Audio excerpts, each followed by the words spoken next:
call the meeting of the Traverse City Planning Commission to order. At this time, we'll have our roll call. Michelle Garrison. Rebecca Cooper. Diane Maxwell. Evan Cantrell. Thank you all, and thank you all for being here tonight. We do have a few absent, but we have a quorum, so we will move forward with business.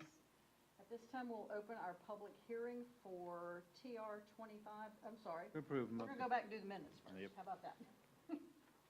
Motion to approve minutes. Have a motion to approve. Second. Second, any discussion? All in favor, right hand. Opposed, like sign. Thank you. At this time, we will open our public hearing for TR 25-06. I will. I'll walk you through the slides really quickly to show you what we have going. That's just the agenda. So we have a preliminary subdivision plan for White Hawk Meadows. This is phase 2. What's going on right now where you see the houses being built out there is phase 1A. The final plat is in the process of being approved for phase 1B, which is the rest of the circle, if you will, of Bard Owl Court or Drive. And so that will be coming online. And so the applicant has entered through the process. The process, as you may or may not know, is it goes to Greenville County first. They provide SAC comments. In those comments, we provide some comments as well. They make revisions to the plat. They resubmit to us. And then in the process, we have a neighborhood meeting that is required. And then upon application, we arrive here this evening. And so those changes, all the changes we had were made to the plat. If we go to the next slide, this is just a copy of the preliminary plat comments. E911, which is the approval of the additional road names in the for the subdivision. These were the neighborhood meeting minutes, and I have a copy, you probably do too, of the individuals who attended the meeting that evening. Most of the comments revolved around traffic. We do have a traffic issue. That traffic issue is mostly based off the fact that we have standard curbs in the subdivision. So the construction traffic, when they park on the side of the road, instead of being able to roll up on the curb and leaving a lane down the middle at least, it blocks the traffic sometimes. We are working together with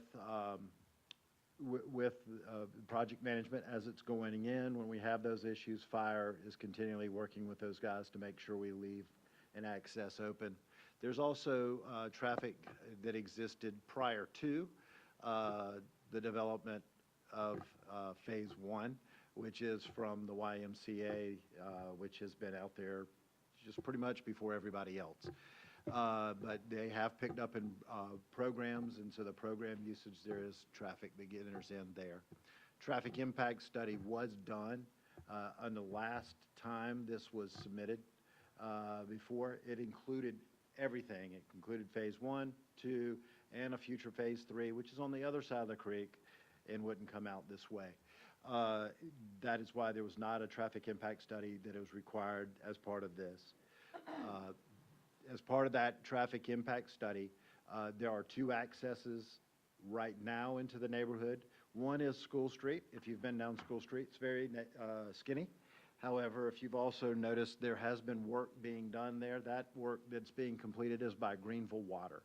Greenville Water, once they have completed their work, then School Street is going to be brought up to the county standard because it is in Greenville County. And also, traffic will be, once you go out School Street and then you end up going up Church Street to Highway 25, there will be lanes to tell traffic which way to go there. That was working with Greenville County through the previous traffic impact study. If there's any development adjacent to the property, there are 3 future connections into that, which would provide additional places for traffic to come out of that subdivision, and that is the maximum number that could be provided out of this subdivision. Next, I will also say that storm drainage is one of the other issues that was raised. Right now, because you have you have a project that's in the middle of construction, the road hasn't been capped yet, so everything's not working exactly like it's supposed to be.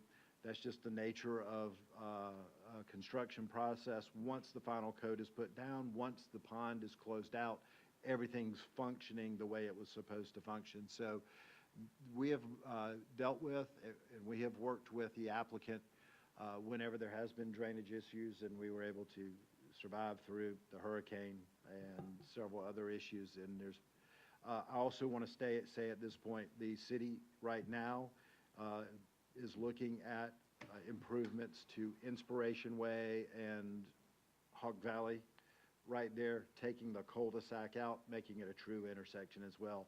So I'm looking at that with Philip Tate. We're working together on what it would take to make that happen.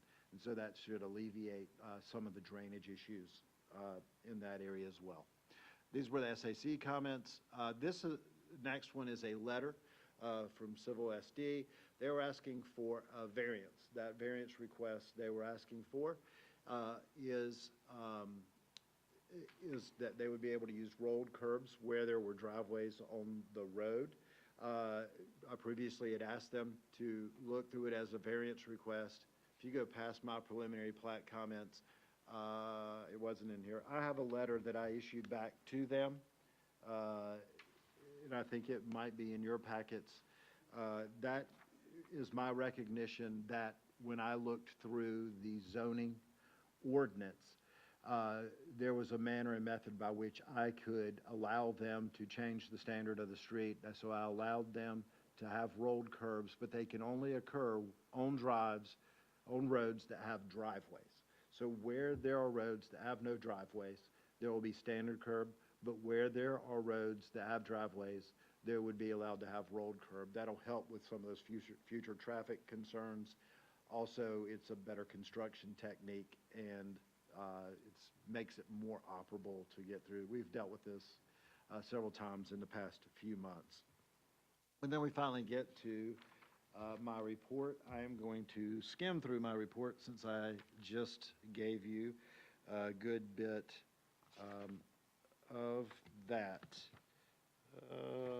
Nope, those are meeting minutes. Sorry about that. I'm on my A game right now.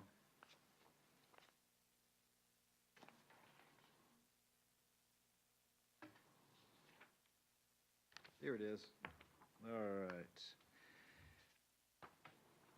So in my report, I'll start with the existing land use is R7.5. And this, the only other properties that are adjacent, there's an industrial piece. That is the part that's in Greenville County to the west. It's agricultural use, even though it's industrial zoning. To the north is R10, but that is also Greenville County. That's a residential neighborhood where School Street is located. The purpose of the R7.5 zoning district is to establish areas in which the principal use of land is for single-family dwellings and for related recreational, religious, and educational facilities, normally required to provide an orderly and attractive residential area. The regulations for this district are intended to discourage any use which, because of its character, would interfere with the development or be detrimental to the quiet residential nature of the area included in the district. Staff met with the applicant, and the plan was reviewed by the City of Travelers Rest Development Review Committee. The required neighborhood meeting was conducted in person. The site analysis, the applicant intends to develop the single-family detached parcels. R75 zoning allows 5.8 units per acre. This submittal they're only looking for 1.93 units per acre. There is no minimum lot area in a cluster development. So they are looking for a clustered zoning. So that allows them to have some lot sizes that are 6,000 square feet. That is the minimum lot size they use. Cluster subdivisions, however, do require open space to be designated at 25% of the total property, or in this case, 7.62 acres. The development provides 8.18 acres and does not include the soil management preserve or the proposed stormwater pond. There are other open spaces this will connect to in the rest of the neighborhood. There is a large portion of open space within the neighborhood that easily exceeds what is required in a clustered subdivision. Proposed lots are served by 6 public streets. Each street meets neighborhood street classification standards. Streets will include a 5-foot sidewalk, 4.5-foot planting strips on both sides of the street. Landscaping plan is not submitted at this time. Staff will review the landscaping plan during the building permit process in compliance with single-family standards. Street tree requirements will be enforced along proposed streets. Landscape, tree protection, and creek buffering will be addressed during the permit process. If this is approved, it will enter into a process with Greenville County Land Development. They're going to go through all the grading permits, all the other permitting that is required to build, and that's when we'll deal with tree protection and landscape and that sort of thing. I'll hold my recommendation for later, and I think that gives an opportunity for the applicant to speak. Unless you have any questions for me.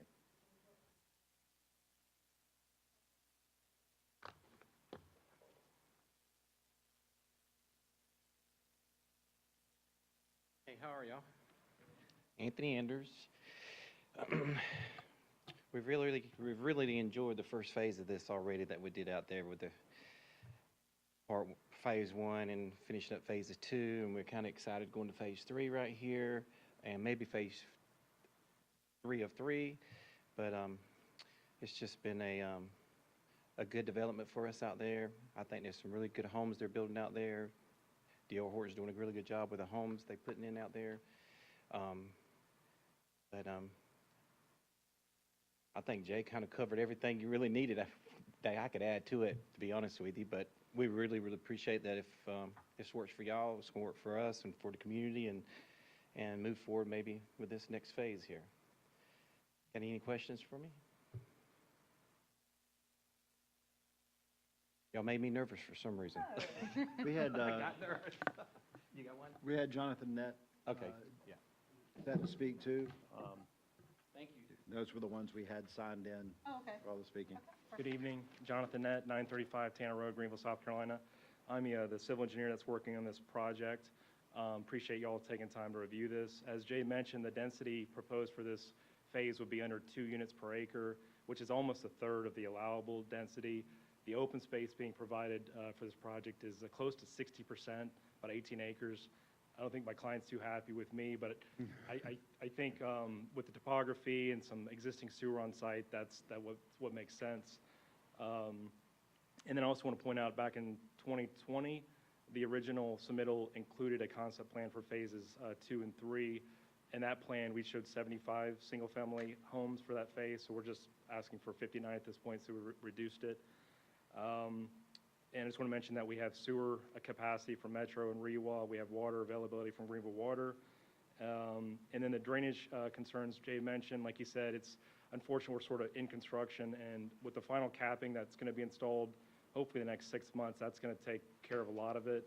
We've also worked with the city, and I appreciate Jay and Philip time working with us on that, on some potential improvements. Including changing some of the catch basins to a type 9. It's a different type of box that doesn't get clogged as easily. And then we also discussed adding a speed bump towards the end of the road to slow traffic. It'll also help divert any bypass water, potential bypass water, from going down Hawk Valley into those 2 boxes. And then the residents had concerns about the current pond in phase 1 and the outlet pipe. Just want to mention that an energy dissipator has not been installed, but it will be installed for post-construction, and additional riprap will be installed to hopefully address those comments at that time.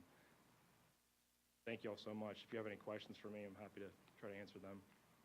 I read that there was a bond going to be held until there's some finishing work done.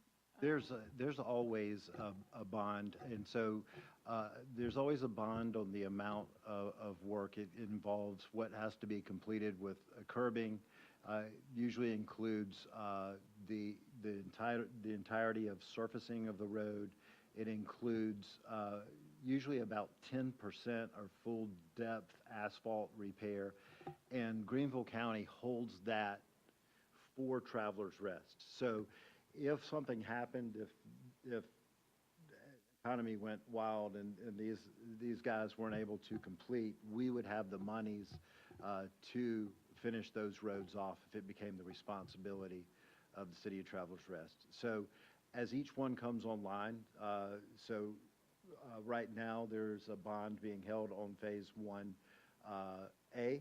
There will be an additional one when they go through and get the final plat for Phase 1B.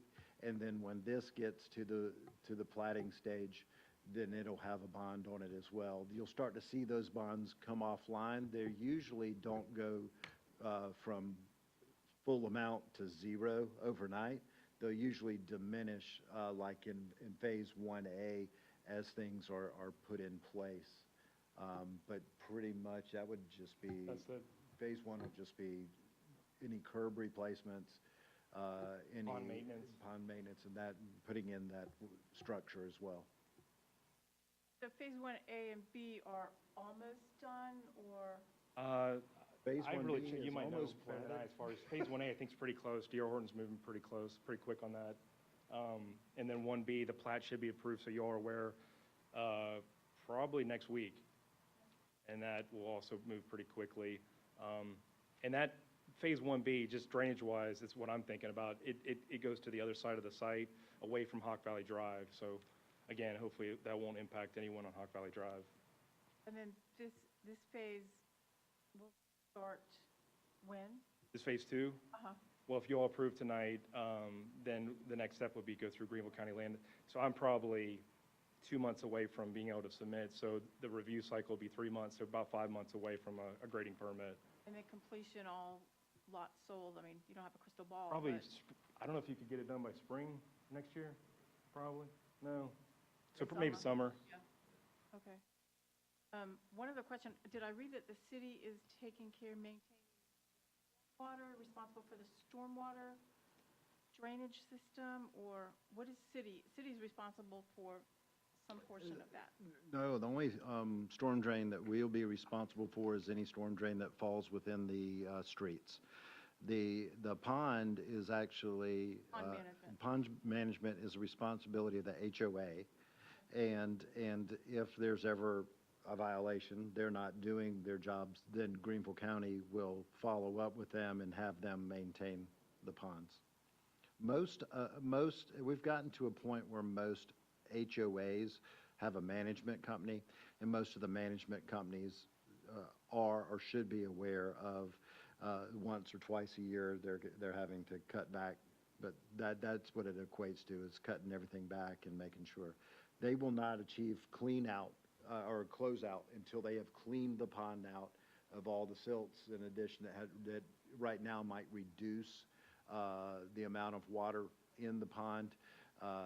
That's done at the end, and then there'll be a final grassing, and they'll remove the all the fun stuff. Yeah, The baffles, the skimmer, all that jazz. And there'll just be one HOA maintaining all phases? yes. All of them function together.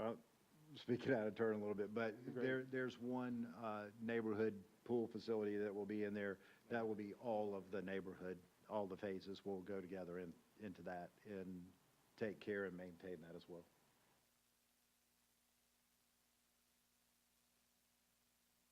Thank you so much. At this time, we will close the public hearing if there's no one else. We have recommendation? Yes. Oh, Well, okay, I thought we would do that under new business, but oh, is that under new? I'm sorry. You're right. I'm just jumping ahead.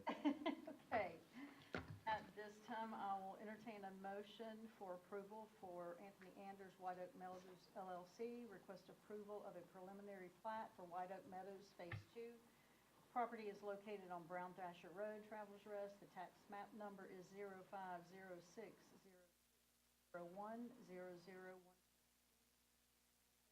5-acre tract would be subdivided into 59 lots, 6 public roads totaling 1,832.